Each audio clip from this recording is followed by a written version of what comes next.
ছাত্ৰ-ছাত্ৰীসকল মই মৌচুমী তোমালোক সকলোকে জনাক মৌচুমী ইকো ক্লাছলৈ স্বাগতম জনাইছোঁ। আজি আলোচনা কৰিবলৈ লৈছোঁ BA 4th semester economics major Guwahati ইউনিভাৰ্চিটিৰ ইউনিট নম্বৰ 3ৰ কেইটামান কুৱেশ্যন আমি আলোচনা কৰিম।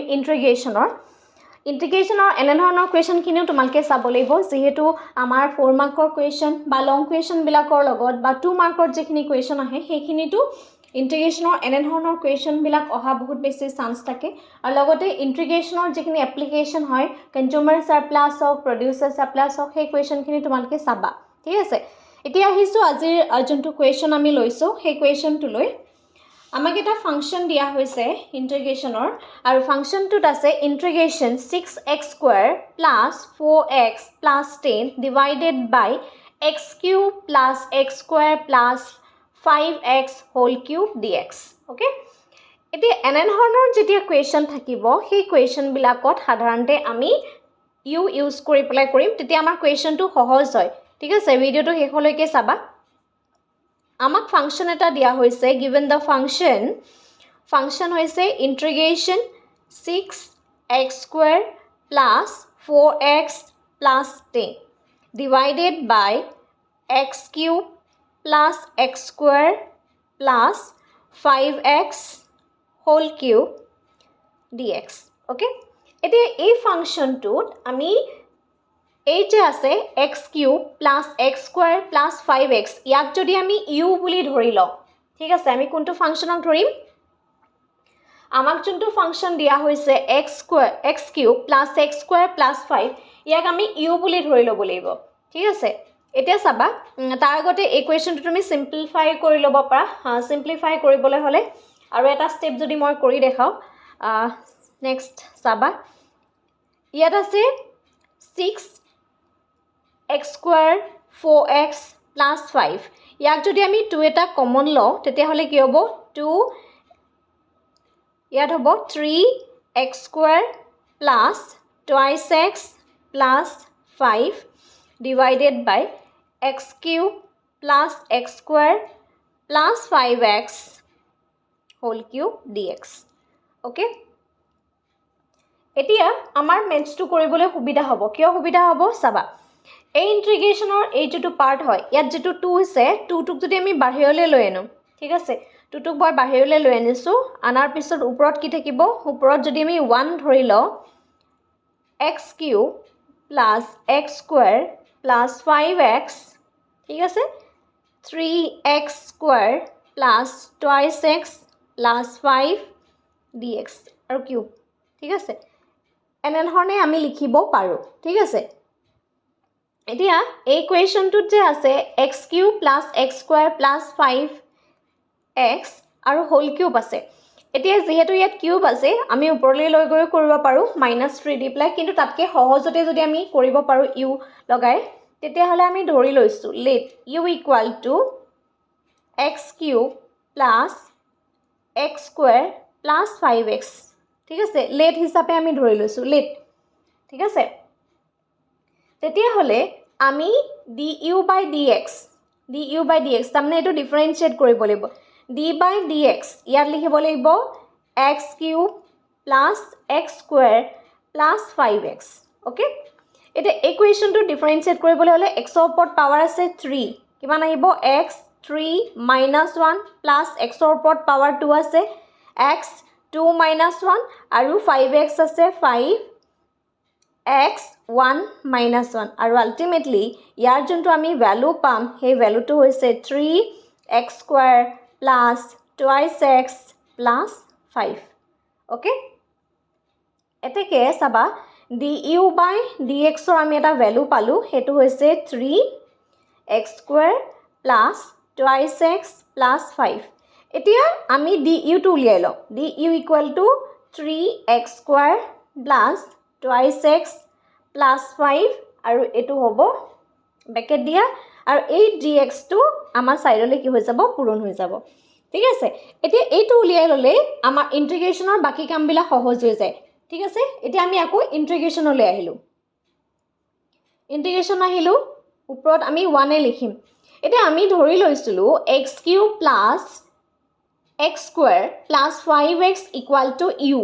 ঠিক আছে ইউ বুলি যে আমি ধৰি লৈছিলোঁ সেইকাৰণে আমি জাষ্ট ইয়াত ইউ কিউবটো লিখিব কিউবটো লগত লৈ যাবা আৰু এইটো নাযাবা ঠিক আছে আৰু এইখিনিত আমি দিব লাগিব ডি ইউ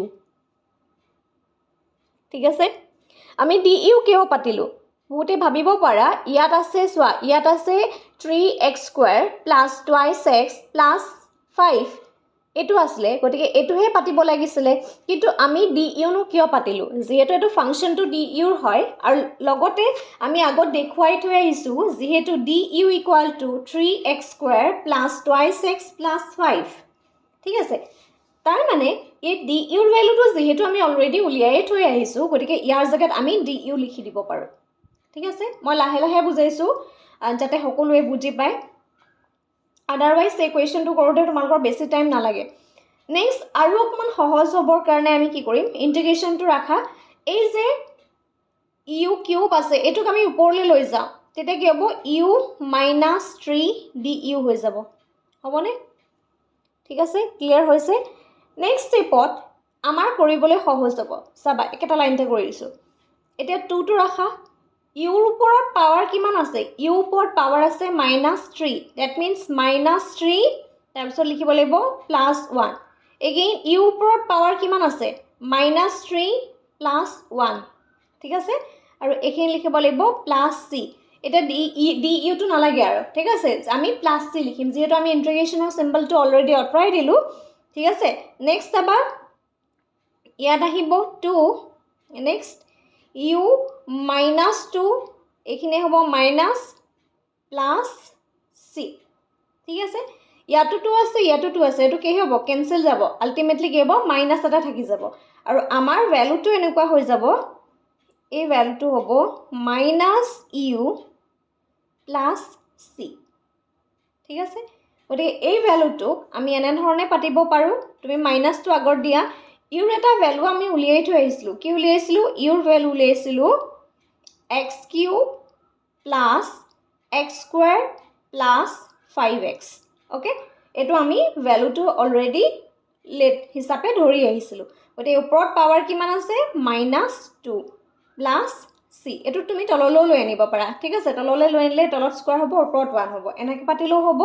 আৰু ইউটো তুমি এই স্কোৱাৰটো যে আছে তুমি তলতো লৈ আনিব পাৰা ঠিক আছে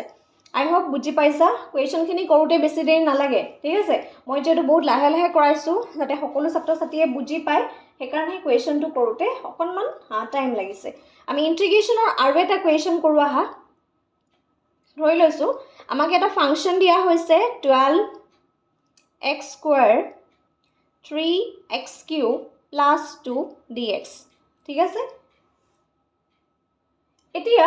এই কুৱেশ্যনটো যেতিয়া আমি কৰিবলগীয়া হ'ব সেই কুৱেশ্যনটো সলভ কৰোঁতে কেনেকৈ কৰিম চাবা সেম প্ৰচিডিউৰ ইণ্টিগ্ৰেশ্যন লৈছোঁ ইণ্টিগ্ৰেশ্যন লোৱাৰ পিছত আমি ইণ্টিগ্ৰেশ্যনত দুটা পাৰ্টছ আছে এটা আছে 12x স্কোৱাৰ আৰু আনটো হৈছে x কিউব প্লাছ 2 ইয়াতো তুমি ধৰি ল'ব লাগিব আমি ধৰি লৈছোঁ x কিউব প্লাছ 2টোক ইউ বুলি ধৰি ল'ম এতিয়া চাবা x কিউব প্লাছ 2 ঠিক আছে এই যে 12 আছিলে ইয়াত আমাৰ কি আছিলে 12x স্কোৱাৰ dx আমি ইয়াত এনেকৈ লিখি ল'ব পাৰোঁ ঠিক আছে নেক্সট ষ্টেপত ইণ্টিগ্ৰেশ্যন x কিউব প্লাছ 2 এই 12টোক আমি এনেধৰণে লিখিব পাৰোঁ 4 ইনটু 3x স্কোৱাৰ dx এতিয়া এই যে 4 ইনটু কৰি ল'লোঁ দেখিছানে 4 ইনটু কৰি ল'লোঁ এই 4 ইনটুটো আমি কিহলৈ আনিলোঁ বাহিৰলৈ উলিয়াই আনিলোঁ 4টো বাহিৰলৈ উলিয়াই আনিলোঁ ঠিক আছে আৰু ইয়াৰ আগতে আমি লেট হিচাপে ধৰি ল'ম ঠিক আছে let U equal to 3x cube আছিলে x কিউব প্লাছ 2 এটাকে ডি ইউ বাই ডি এক্সৰ ভেলু ওলাব লাগে that means D by D X ইউৰ ভেলুটোৰ পৰা এক্স কিউব প্লাছ 2 ঠিক আছে ইয়াৰ আমাৰ ভেলুটো ওলাব only 3x 3 minus 1 that means 3x square এতিয়া ইয়াতো 3x স্কোৱাৰ আছে ইয়াতো 3x স্কোৱাৰ আছে আমি এইটো মিলাই ল'লোঁ মানে ঠিক আছে মিলাই ল'লোঁ যাতে আমাৰ কৰিবলৈ সুবিধা হয় এতিয়া D U by D x গতিকে আমি ডি ইউৰ এটা ভেলু পালোঁ ডি ইউৰ ভেলুটো কি পালোঁ ডি ইউৰ ভেলুটো পাইছোঁ 3x square into D x এই ভেলুটো পালোঁ এতিয়া চাবা এই ফাংচনটো যেতিয়া তুমি এটো পুট কৰি দিবা এতিয়া ইয়াত ইউ নিলিখো ইন্টিগ্ৰেশন 3x² + 2 এটো নিলিখো ডাইৰেক্ট আমি কি লিখিম ইউ লিখিম যেহেতু আমি ইয়াক ধৰি আহিছিলো ঠিক আছে গটিকে ইন্টিগ্ৰেশনত ইয়াৰ ঠাইত আমি লিখিম ইউ ঠিক আছে তাৰ পিছতে ইয়াত যে 4 টো আছে এই 4 টো আমি কি কৰিম বাহিৰলৈ উলিয়াই আনিলো 4 টোক বাহিৰলৈ লৈলো আৰু বাকি থাকিলে কি 3x² dx 3x² dx ৰ জায়গাত আমি du লিখিলো কিয় du লিখিলো যেহেতু du = 3x² + dx দেখিলানে আমি এটো কিয় উলিয়ালো যেহেতু আমি এটো তোমালকে এই পাৰ্টটো ফাৰ্ষ্টতেও কৰি দিব পাৰা ঠিক আছে এই পাৰ্টটো ফাৰ্ষ্টতে প্ৰথম কোৱেশ্চনটো লোৱাৰ পিছত তোমালকে লেট হিচাপে এটো প্ৰথমতে কৰি লব পাৰা তেতিয়া তোমালকে গম পাবা যে আমি কোনটো বাহিৰলৈ উলিয়াব লাগিব বা কোনটো সিম্পলিফাই কৰিব লাগিব কিন্তু মই এটো স্টেপ একাৰণে প্ৰথমতে কৰিছো কাৰণ ম্যাক্সিমাম ছাত্ৰ-ছাত্ৰী এইখিনি সিম্পলিফাই কৰোতে ভুল হয় মুলে যিমানখিনি ছাত্ৰ-ছাত্ৰীৰ মেছেজ আহিছে সেইখিনি মেছেজৰ ওপৰতে ভিত্তি কৰি পেলাই যেহেতু মই ক্লাছখিনি কৰো বা তোমালকৰ যত ডাউট আছে ডাউটৰ ওপৰত বেছ কৰি ক্লাছটো কৰো গতে আজিৰ কোৱেশ্চন দুটাও তোমালকৰ মাজৰ ষ্টুডেন্টে আমালে প্ৰভাইড কৰিছিলে গতে তেওঁলোকৰ যিখিনি ডাউটস আছিলে সেই ডাউটখিনি সলভ কৰিবৰ কাৰণে সেইটো টাইপছত আজি মই ভিডিওটো প্ৰভাইড কৰিছো এটা বুজি পালা আমি 3x² dx কিয় উলিয়ালো এতে ইয়াৰ ঠাইত আমি du বহালো যেহেতু du = 3x² + 3x² * dx আমি পাইছিলো ঠিক আছে এতিয়া ফাইনাল কোৱেশ্চনটোলে চাবা ঠিক আছে এটা আহিব 4 ইউৰ ওপৰত পাৱাৰ কিমান আছে 1 আছে that means 1 + 1 and u 1 + 1 + c আহিব আৰু দে নেক্সট ইয়ালে চাবা ইয়াত কি আহিব c আহিব যেহেতু ইন্টিগ্ৰেশনটো গুছি গল নেক্সট এখিনি বা চাবা 4 আহিলে ইউৰ ওপৰত পাৱাৰ কিমান আহিলে 2 আহিলে এগেইন 2 আহিলে প্লাস c আহিলে এই টুটোৱে ক্যান্সেল যাব বাকি থাকিব 2 কি থাকিব 2u² + c এতিয়া আমি 2u² লিখি থৈ আহিব নোৱাৰো বহুত ছাত্ৰ-ছাত্ৰী ভাবা যে u² টো লিখি থৈ আহিলে কোৱেশ্চনটো শেষ হৈ যাব নি বা ইমানতে শেষ হৈ যাব নি নহয় যেহেতু আমাৰ যোনটো অৰিজিনাল কোৱেশ্চন সেই কোৱেশ্চনটোত u টো নাই আমাৰ কি আছিল x আছিল আৰু কিন্তু আমি আমাৰ সুবিধাৰ্থে আমি u টো ধৰি লৈছিলো গতিকে u = 3x³ + 2 আছিল ঠিক আছে একেতে লিখিলোৱা 2 মাল্টিপ্লাই কৰিব লাগিব এই u জায়গাত আমি এটা ভ্যালু পাই থৈ আহিছিলো যোনটো ভ্যালু আমাৰ কোৱেশ্চনত দি থোৱা হৈছিল এই কোৱেশ্চনটোত x³ + 2 ওপৰত হোল স্কয়াৰ লিখিব লাগিব + c এটোৱে হৈছে আমাৰ ফাইনাল আনসাৰ ঠিক আছে এনে ধৰণে ইন্টিগ্ৰেশনৰ কোৱেশ্চনখিনি কৰে কোৱেশ্চনখিনি টান নহয় নতুন নতুন যিমান কোৱেশ্চন কৰিবা বিভিন্ন ধৰণৰ বুকস তোমালকৰ হয়তো আছে কাৰবাৰ অনুপম শৰ্মা বুক আছে কাৰবাৰ লোকেশ বৰুৱা আছে কাৰবাৰ শ্ৰীনাথ বৰুৱা